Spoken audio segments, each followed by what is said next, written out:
ये तो नाम है, कल हमें मंदिर नहीं दर्शन करने दिया, बताओ।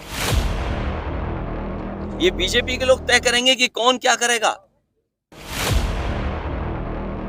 शर्म आनी चाहिए भारतीय जनता पार्टी के लोगों को जो अपना काम नहीं कर पा रहे हैं। ये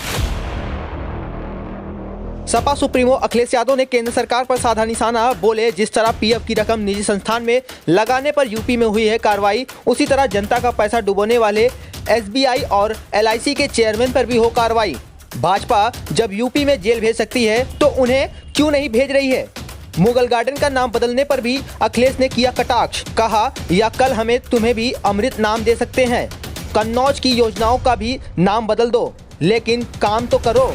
मंदिर ना जाने के मामले पर कहा बीजेपी को स्वीकार नहीं कर सकती। ठटिया कट पर जम्मू में मारे गए मजदूरों के परिजनों से मिलकर दी आर्थिक सहायता, मृतकों के परिजनों को 50-50 लाख की आर्थिक मदद की मांग। 10 मिनट रुककर इटावा निकल गया अखिलेश यादव का काफिला। आप भी देखिए हमारी इस खास रिपोर्ट को नारद रिटर्न न्यूज पर। कल हमें मंदिर नहीं दर्शन करने दिया, बताओ। ये बीजेपी के लोग तय करेंगे कि कौन क्या करेगा। मुगल गार्डन का बीजेपी तय करेगी।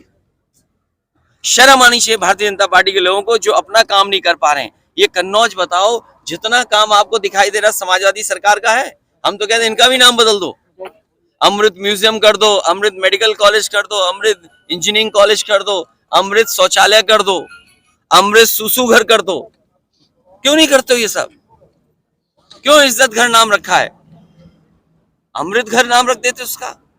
ये भारतीय जनता पार्टी की सोची समझिए, जिससे आप महंगाई का सवाल ना पूछो, बेरोजगारी का सवाल ना पूछो, जो अन्याय हो रहा है उस पर आप बातचीत न करें। बताओ बलवंत सिंह की आप मदद क्यों नहीं कर पा रहे, उसकी पत्नी की सरकारी नौकरी क्यों नहीं दे पा रहे आप। समाजवादियों को तो आप कहते थे कि मुसलमान है तो ज्यादा मदद कर रहे हैं, पिछड़े हैं तो ज्यादा मदद कर रहे हैं, दलित हैं तो ज्यादा मदद कर रहे हैं। अब तो सरकार तुम्हारी है, तुम क्यों बलवंत सिंह की नहीं मदद कर पा रहे हो। ये साख समाज की पत्नी, उसको सरकारी नौकरी क्यों नहीं दे रहे हो आप। आप तो दावा कर रहे हो मदद करोगे, आप क्यों नहीं मदद कर पा रहे हो आप। ये भारतीय जनता पार्टी के झूठे लोग हैं। भैया अखिलेश यादव मंदिर जाए तो सवाल, ना जाए तो सवाल, आखिर ये क्या रखें? ये भारतीय जनता पार्टी को ऐसी बीमारी है जो वोट से ठीक होगी। भाजपा सांसद कन्नौज जो भाजपा सांसद हैं, उनके बारे में बात मत करो, कोई स्टैंडर्ड नहीं उनका, कोई को नहीं। अरे तुम्हें एलआईसी बिक गई यार, एलआईसी बिक गई, एसबीआई डूबने जा रही है।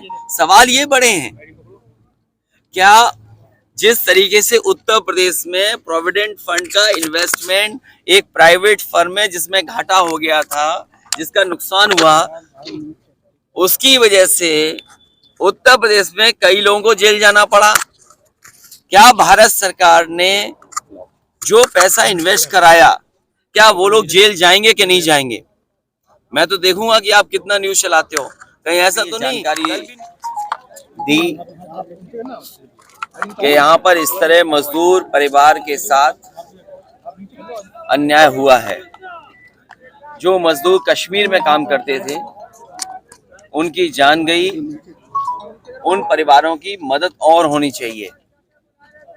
ये परिवार सरकार के प्रतिनिधि उनके पास भी गए, जहां वो अपनी बात पहुंचाना चाहते थे, पहुंचाने की कोशिश की।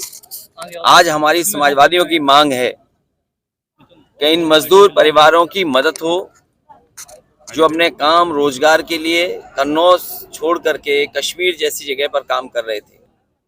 भारतीय जनता पार्टी समय समय पर बड़े बड़े दावा करती है, और जब कभी विपक्ष के लोग मदद करते थे तो भेदभाव के भी आरोप लगाते हैं। समाजवादी पार्टी की मांग है कि इन मजदूर परिवारों की 50-50 लाख रुपए देकर के उत्तर प्रदेश की सरकार को मदद करनी चाहिए। इससे पहले भी जो छोरामऊ में घटना हुई कन्नौज में, उसमें भी समाजवादी पार्टी ने मांग की थी, और आज फिर एक बार मांग करते हैं कि पहले तो वो हत्या प्रशासन ने कराई थी, बीजेपी के लोगों ने मिलकर कराई थी। इससे जिम्मेदारी सरकार की बनती है उस परिवार की मदद करने के लिए, उसके परिवार के एक सदस्य की सरकारी नौकरी हो और 50 लाख रुपए से मदद करने का काम सरकार करे। इसी तरह मुझे याद है बलवंत सिंह, जिनकी पुलिस ने मार मार करके जान ले ली, पूरे के पूरे वहां पर जितने भी दल के लोग हैं उनकी मांग थी कि उस परिवार के साथ अन्याय हुआ है। वहां के सांसद, वहां के विधायक जो बीजेपी के हैं, उन्होंने भी इस बात को स्वीकार किया था कि पुलिस के कारण ही उनकी जान गई है। बलवंत सिंह के ऊपर झूठा मुकदमा लगाना, पुलिस को पकड़ के ले जाना और उसके बाद जिस तरीके से मारपीट गई, उसी से जान गई। वहां के सांसद, वहां के विधायक, बीजेपी के नेता खुद कि जिस तरीके से उत्तर प्रदेश में आपको याद होगा, बिजली विभाग में प्रोविडेंट फंड, उसका इन्वेस्टमेंट इन्वेस्ट किसी प्राइवेट कंपनी में कर दिया था, जिसके कारण उस समय जो अधिकारी थे उनके ऊपर कार्रवाई हुई, ईडी जांच हुई, जेल भेजा गया। आज जब देश की सबसे बड़ी कंपनी, जिसका दावा करते थे कि नंबर 3 से नंबर 2 पे पहुंच गए हैं, हमारी मांग है समाजवादियों की, LIC के चेयरमैन और स्टेट बैंक के चेयरमैन को जेल भेज देना चाहिए। जब उत्तर प्रदेश में सरकार के पैसे का प्रोविडेंट फंड को इन्वेस्ट करने के लिए DHFL में उन्हें जेल भेजा जा सकता है, तो बताइए 77,000 करोड़ रुपया और 55,000 करोड़ रुपया इन्वेस्ट करने वाली संस्थाएं जो सरकारी हैं, वो जनता का पैसा है, आखिरकार उनके चेयरमैन क्यों नहीं जेल भेजे जा रहे? बीजेपी जब उत्तर प्रदेश में जेल भेज सकती है, तो बीजेपी की सरकार दिल्ली में है, उन SBI और दूसरी जो कंपनी है LIC, जिसमें जनता का पैसा है, जो इन्वेस्ट किया वो डूब रहा है, तो आखिरकार उनके चेयरमैन जेल क्यों नहीं भेजे जा रहे हैं? तो सवाल ना जाए तो सवाल, आखिर ये क्या राजनीति? ये भारतीय जनता पार्टी को ऐसी बीमारी है जो वोट से ठीक होगी।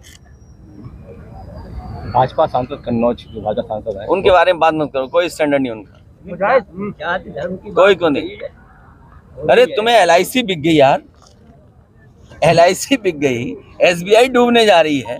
सवाल ये बड़े हैं, क्या जिस तरीके से उत्तर प्रदेश में प्रोविडेंट फंड का इन्वेस्टमेंट एक प्राइवेट फर्म में, जिसमें घाटा हो गया था, जिसका नुकसान हुआ, उसकी वजह से उत्तर प्रदेश में कई लोगों को जेल जाना पड़ा।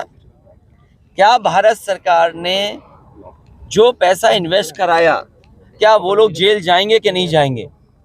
मैं तो देखूंगा कि आप कितना न्यूज़ चलाते हो। कहीं ऐसा तो नहीं कल भी न्यूज़ दबाई जा रही थी, आज ही ना न्यूज़ दबाई जाए।